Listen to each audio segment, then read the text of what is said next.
आज हम बात करेंगे ऑक्सीडेशन नंबर के बारे में। ऑक्सीडेशन नंबर को लेके हमें हमेशा बहुत सारी प्रॉब्लम्स रहती हैं, पर इस वीडियो को देखते आपकी काफ़ी सारी प्रॉब्लम्स ऑक्सीडेशन नंबर के रिलेटेड ख़त्म हो जाएंगी। सबसे पहले हम समझते हैं कि ऑक्सीडेशन नंबर होता क्या है। ऑक्सीडेशन नंबर सिंपली हम बोलते हैं कि किसी भी एलिमेंट के ऊपर चार्ज कितना है। कोई भी चार्ज जो होगा उसे हम उसका ऑक्सीडेशन नंबर कह देते हैं। ऑक्सीडेशन नंबर को असाइन करने के लिए कुछ रूल्स हैं, जैसे कि यहाँ हम देखते हैं रूल नंबर 1। रूल नंबर 1 कहता है कि कोई भी अगर आपके पास एलिमेंट है जो एलिमेंट्री स्टेट या फिर एलोट्रॉपिक फॉर्म में पड़ा है तो उसका ऑक्सीडेशन नंबर हमेशा 0 होगा।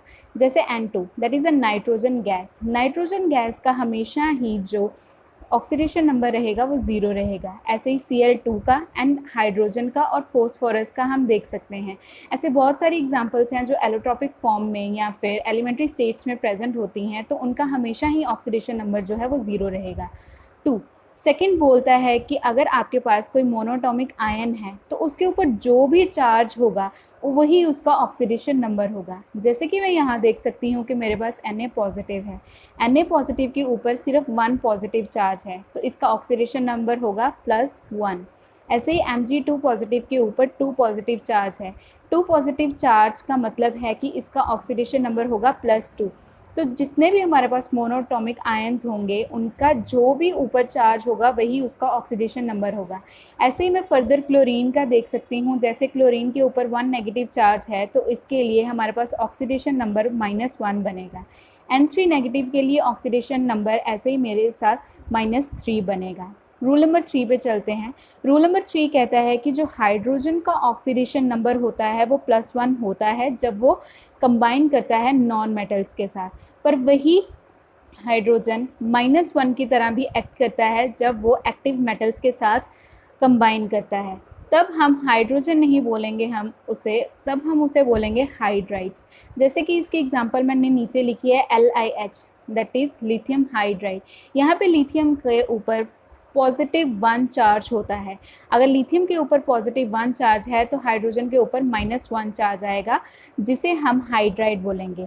इसके कंसेप्ट को क्लियर करने के लिए हम नेक्स्ट पेज की तरफ बढ़ते हैं। जैसे कि यहाँ पे मैंने लिखा है LiH, लिथियम को मैंने अलग करके लिखा है और हाइड्रोजन को अलग। जैसे कि मुझे पता है कि लिथियम के ऊपर 1 पॉजिटिव चार्ज होता है क्योंकि ये मोनोटॉमिक एलिमेंट है, तो लिथियम के ऊपर मैंने असाइन किया है ब्लैक कलर से +1, और हाइड्रोजन का मैंने यहाँ पे निकालना है तो उसको मैंने X असाइन कर दिया है। LiH खुद में एक न्यूट्रल कंपाउंड है और न्यूट्रल कंपाउंड का हमेशा सम जो है वो 0 रहेगा। तो यहाँ पे मैं अगर इनकी एडिशन करूँ, जैसे लिथियम का +1 है एंड हाइड्रोजन का मैंने X लिया है, तो +1 + X इज़ इक्वल्स टू 0, क्योंकि LiH पूरा का पूरा मिला के एक न्यूट्रल कंपाउंड है जो कि 0 बनाएगा। तो यहाँ से अगर मैं X को सॉल्व करूँ तो मेरे पास -1 आ जाता है। जैसे कि मैं यहाँ देख सकती हूँ कि हाइड्रोजन के ऊपर +1 नहीं -1 चार्ज आया, तो ये हाइड्रोजन यहाँ पे हाइड्राइड की तरह एक्ट करेगा। नेक्स्ट रूल पे बढ़ते हैं। रूल नंबर 4 कहता है कि ऑक्सीजन के ऊपर हमेशा ही पॉजिटिव -2 चार्ज रहेगा। कुछ एग्जेप्शंस भी हैं जिस पे ऑक्सीजन के ऊपर -2 चार्ज नहीं होता है, जैसे कि H2O2 एंड BaO2। H2O2 में ऑक्सीजन के ऊपर -1 चार्ज होता है। कुछ ऐसी एग्जांपल्स भी हैं जहाँ पे ऑक्सीजन के ऊपर पॉजिटिव चार्ज होता है। ये तब होता है जब ऑक्सीजन उससे ज़्यादा इलेक्ट्रोनेगेटिव एलिमेंट्स के साथ जाके जुड़ता है। रूल नंबर 5 फिफ्थ पे हम देखेंगे कि कौन से एलिमेंट्स के ऊपर कौन सा चार्ज होता है। जैसे कि अल्कली मेटल्स हैं हमारे पास, अल्कली मेटल्स के ऊपर हमेशा +1 चार्ज रहेगा। अल्कलाइन अर्थ मेटल्स के ऊपर +2, हैलोजेंस के ऊपर -1 चार्ज रहेगा और न्यूट्रल कंपाउंड्स के ऊपर हमेशा 0 चार्ज रहता है। हम आगे बढ़ते हैं जहाँ पर अब हम कुछ एग्जाम्पल्स देखेंगे इन रूल्स के ऊपर। जैसे कि यहाँ पे मुझे कैलकुलेट करना है ऑक्सीडेशन नंबर सल्फ़र का इन H2S। हमें हमेशा एक चीज़ रिमेंबर रखनी है कि H2S यहाँ पे न्यूट्रल कंपाउंड है, इसका मतलब जो इसमें हम अलग से जो इसमें हम देख सकते हैं कि एक हाइड्रोजन है और एक सल्फ़र है। जब हम हाइड्रोजन और सल्फ़र के ऑक्सीडेशन नंबर का सम करेंगे वो हमेशा 0 के बराबर होगा, क्योंकि H2S कंबाइन करके एक न्यूट्रल सब्सटेंस या न्यूट्रल कंपाउंड बनाता है। तो इसका सम क्या रहेगा ऑक्सीडेशन नंबर्स का, हमेशा 0 रहेगा। हम H2 को और सल्फ़र को अलग अलग लिख देते हैं। जैसे कि मुझे पता है कि हाइड्रोजन के ऊपर +1 चार्ज होता है, तो मैंने उसे +1 चार्ज असाइन कर दिया है। सल्फ़र का यहाँ पर ऑक्सीडेशन नंबर निकालना है, तो उसे मैं X से डिनोट करती हूँ। जिस भी कंपाउंड का हमें ऑक्सीडेशन नंबर निकालना होता है हम उसे कोई पर्टिकुलर नेम दे देते हैं, जैसे कि मैंने यहाँ पे X दिया है। तो हम इनकी सम करते हैं, इनके ऑक्सीडेशन नंबर्स का। नीचे जैसे मैंने लिखा है 2 + 1 +1 मैंने चार्ज लिखा है जो हाइड्रोजन के ऊपर है। 2 मेरे पास इसलिए यहाँ आया क्योंकि मेरे पास H2 थे, मतलब हाइड्रोजन मेरे पास यहाँ पे 2 थे, तो उसके लिए मैंने लगाया है 2 + 1 और साथ में मैं प्लस लगा के X लिखूँगी जो कि सल्फ़र के ऑक्सीडेशन स्टेट को रेफ़र करेगा। इन दोनों को प्लस करके मेरे पास बनेगा 2 + X। जैसे कि मुझे पता है H2S खुद में एक न्यूट्रल कंपाउंड है, तो ये जो मेरे पास सम 2 + X बन के आया है इसे मैं 0 के साथ इक्वेट कर दूंगी, जहाँ से मेरे पास X की वैल्यू आ जाएगी -2। तो यहाँ से मुझे पता चल जाएगा कि सल्फ़र के ऊपर -2 चार्ज है। एक और एग्जांपल करते हैं। यहाँ मैं देख सकती हूँ कि मुझे ऑक्सीडेशन नंबर निकालना है फॉस्फोरस का इन Na3PO4। जैसे कि मैंने बताया कि जिस हमें एलिमेंट का यहाँ पे ऑक्सीडेशन नंबर निकालना है उसे हम X डिनोट कर लेंगे। तो यहाँ पे फॉस्फोरस को मैं डिनोट करूँगी X से।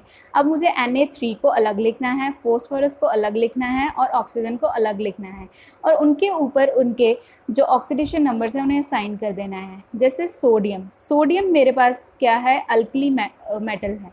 तो अल्कली मेटल जैसे मैंने बताया था कि उसके ऊपर +1 चार्ज होता है, तो मैं इसके ऊपर 1 पॉजिटिव चार्ज दे दूँगी।